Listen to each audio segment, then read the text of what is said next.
Pada tanggal 16 Mei 1967, militer Mesir menuju ke Semenanjung Sinai. Beberapa hari kemudian, mereka menguasai Semenanjung Sinai dan jalur Gaza, serta mengusir pasukan UNEF PBB. Melihat kondisi ini, Israel pun tidak tinggal diam. Akhirnya, pada tanggal 5 Juni 1967, militer Israel melakukan serangan kejutan terhadap Mesir di Semenanjung Sinai.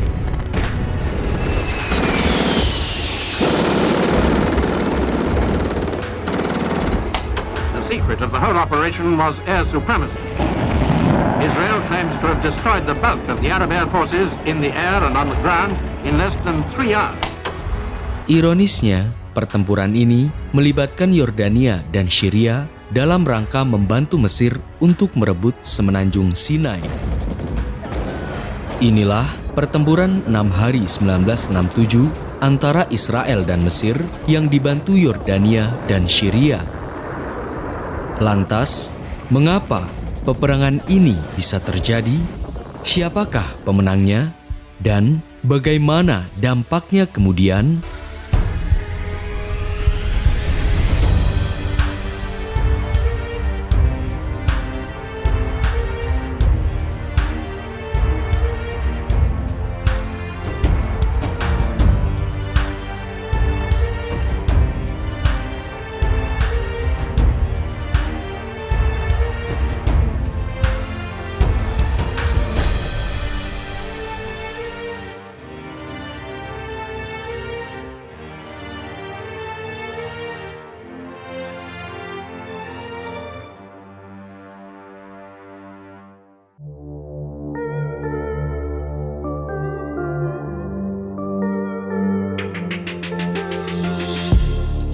Setelah pertempuran krisis Suez berakhir pada bulan Desember 1956, Israel, Inggris, dan Prancis menyetujui gencatan senjata dengan Mesir.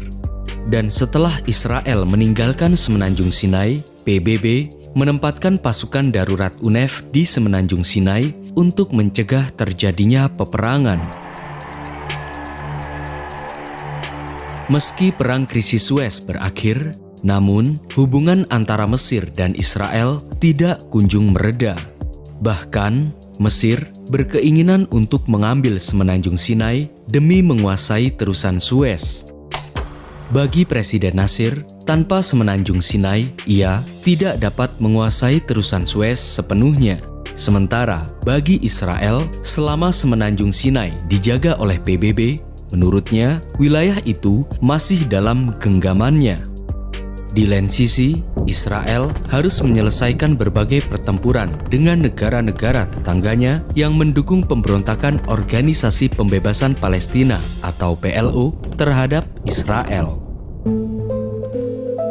Pada bulan November 1966 misalnya, Angkatan Pertahanan Israel atau IDF melakukan serangan balasan terhadap PLO dengan menyerbu desa Asamu di daerah tepi barat Yordania. Melihat kejadian ini, Syria pun membantu Yordania dan mengerahkan pasukannya untuk menyerang pasukan Israel di Yordania, Ganau Galilea, dan Golan. Israel pun tidak tinggal diam, sehingga pada bulan April 1967, Israel menyerang Syria dengan serangan darat dan udara. Alhasil, pertempuran kecil ini dimenangkan oleh Israel.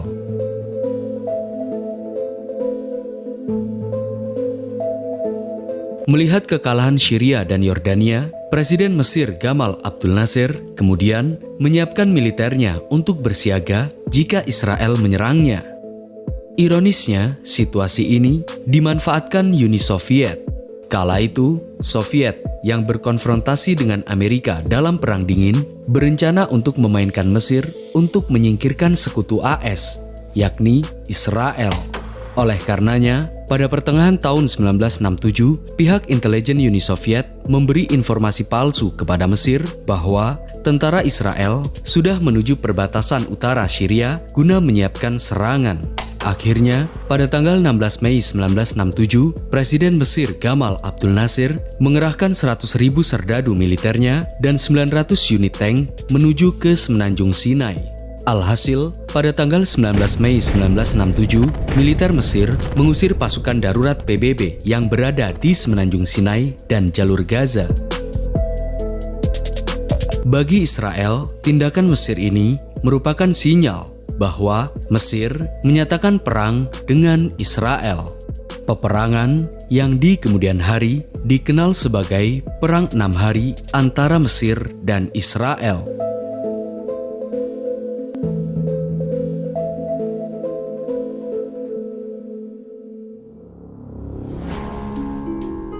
Untuk memperkuat militernya, Presiden Gamal Abdul Nasir meminta bantuan kepada pemimpin Yordania, Raja Hussein. Namun, sang raja kala itu merasa dilema dalam mengambil keputusan. Jika tidak membantu Mesir, Raja Hussein khawatir akan terjadinya revolusi di Yordania. Bahkan, Jenderal Militer Yordania, Sharif Z bin Sheker, memberi peringatan kepada Raja Hussein. Jika Yordania tidak ikut dalam perang ini, maka perang saudara akan menghancurkan Yordania. Akhirnya, pada tanggal 30 Mei 1967, Yordania, Syria, dan Mesir menandatangani Fakta Pertahanan atau Persekutuan Militer. Merespon kondisi ini, pada tanggal 1 Juni 1967, pemerintah Israel membentuk Pemerintah Persatuan Nasional. Dan pada tanggal 4 Juni 1967, negeri Zionis itu mengerahkan 70.000 pasukannya dan 700 tank serta 200 pesawat tempur menuju ke Semenanjung Sinai.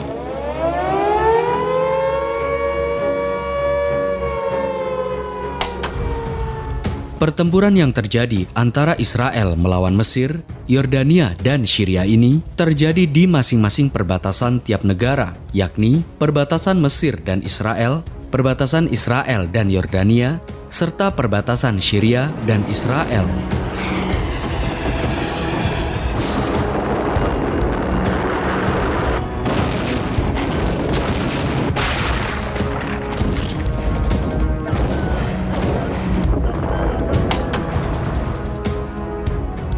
Pada tanggal 5 Juni 1967, militer Israel mulai melakukan serangan kejutan darat dan udara di sisi utara Semenanjung Sinai. Akibatnya, 90% kekuatan tempur Mesir hancur, termasuk 18 pangkalan udaranya. Israel claims to have destroyed the bulk of the Arab air forces in the air and on the ground in less than 3 hours. Israel pun berhasil menguasai seluruh Semenanjung Sinai. Alhasil, Presiden Nasir pun memerintahkan militernya untuk mundur dari Semenanjung Sinai. Ironisnya, Nasir memberi informasi yang berbeda kepada Yordania dan Syria bahwa Mesir telah berhasil mematahkan serangan Israel di Semenanjung Sinai.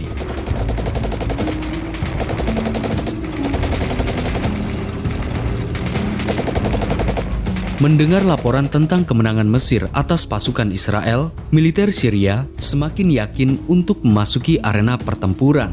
Akhirnya, di tanggal yang sama, tank-tank militer Syria membombardir Israel Utara dan 12 pesawat tempurnya menyerang pemukiman Israel di Galilea. Namun, tanpa disadarinya, Syria telah memasuki perangkap Israel. Alhasil, Israel melakukan serangan udara dan berhasil menghancurkan 2 pesawat serta tank-tank milik Syria. Di lain tempat, untuk melawan pasukan Yordania di tepi barat, Israel menerjunkan 40.000 pasukan dan 200 tank. Kala itu, militer Israel berencana hanya bertahan dari pasukan Yordania. Namun, pasukan Yordania kala itu melakukan aksi teror di wilayah Yerusalem. Bahkan, mereka menduduki rumah pemerintahan milik PBB, melakukan tembakan ke arah Tel Aviv, dan merusak bandara. Memasuki hari kedua, atau pada tanggal 6 Juni 1967, pasukan Israel pun berpencar untuk menyerang balik Yordania dengan menyerang pos militer Yordania di Yerusalem Timur.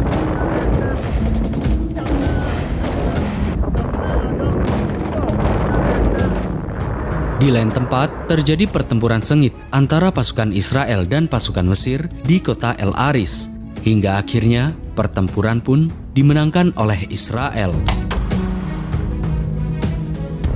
Memasuki hari ketiga atau pada tanggal 7 Juni 1967, pasukan penerjun payung Israel berhasil memasuki kota tua Yerusalem dan melanjutkan serangannya hingga ke arah timur Sungai Yordan. Dan pada hari yang sama, militer Israel juga berhasil merebut kota Bethlehem dari pasukan Yordania. Bahkan, daerah tepi barat pun pada akhirnya berhasil diamankan oleh Israel.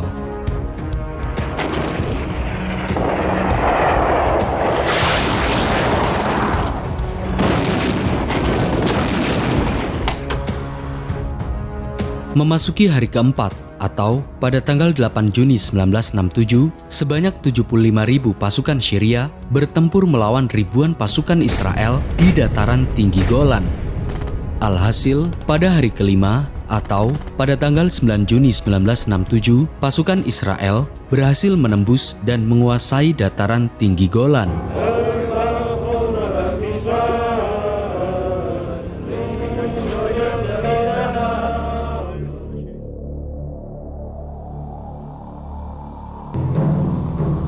War in the Middle East.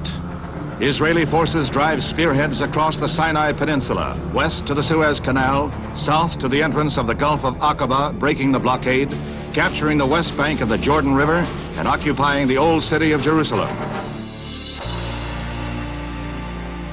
Setelah Israel berhasil melakukan serangan balik kepada Syria, Yordania, dan Mesir, pada tanggal 10 Juni 1967, PBB memfasilitasi gencatan senjata.